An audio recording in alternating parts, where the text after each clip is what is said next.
ईश्वर व्यापक सब जगह, शब में रहा समाए।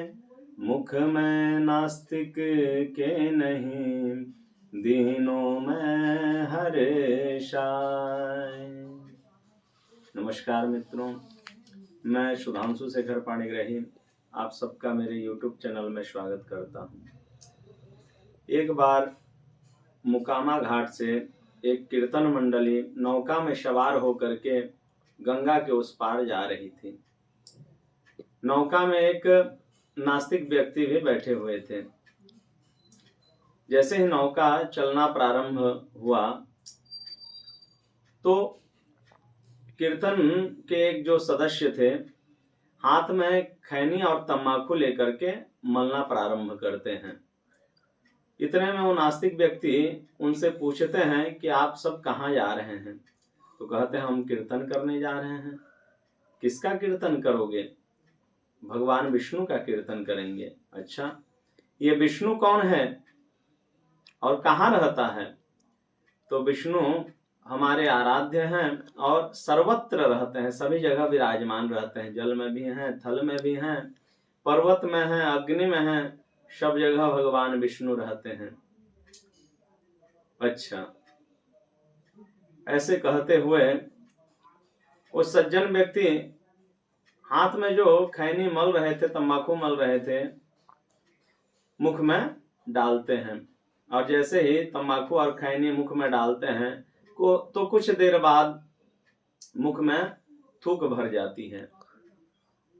अब जैसे ही जल में थूकने को उद्यत होते हैं तो तुरंत नास्तिक व्यक्ति रोक लेता है कि अरे रुको रुको रुको, ये क्या कर रहे हो? जल में विष्णु रहते हैं, तुम्हारे आराध्य हैं, तुम्हारे आराध्य के ऊपर थूकोगे? वो सज्जन व्यक्ति चाहते हुए भी जल में नहीं थूकते और ऐसे ही थूक को मुंह में रख करके चुपचाप रहते हैं।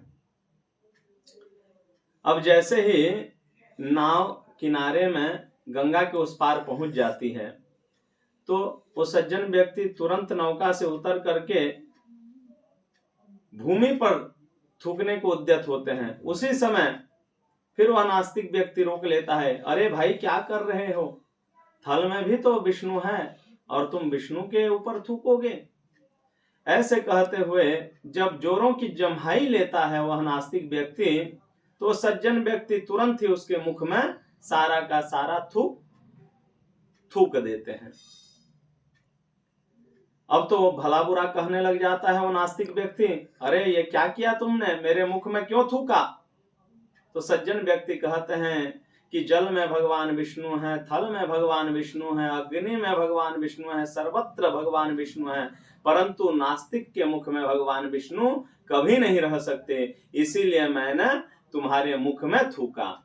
तो कहने का तात्पर्य यह है सज्जनों, वर्तमान परिवेश को देखते हुए जो नास्तिक हैं उन्हें इसी प्रकार से समझाया जा सकता है, नहीं तो वो समझने वाले नहीं हैं। वर्तमान पीढ़ी भी नास्तिकता में ढल रही है, पश्चिमी सभ्यता उनके ऊपर हावी होती जा रही है, इसीलिए उनको इसी प्रकार से ही समझाया जा सकता है। बोले जय श्री कृष्ण, जय श्री राधे।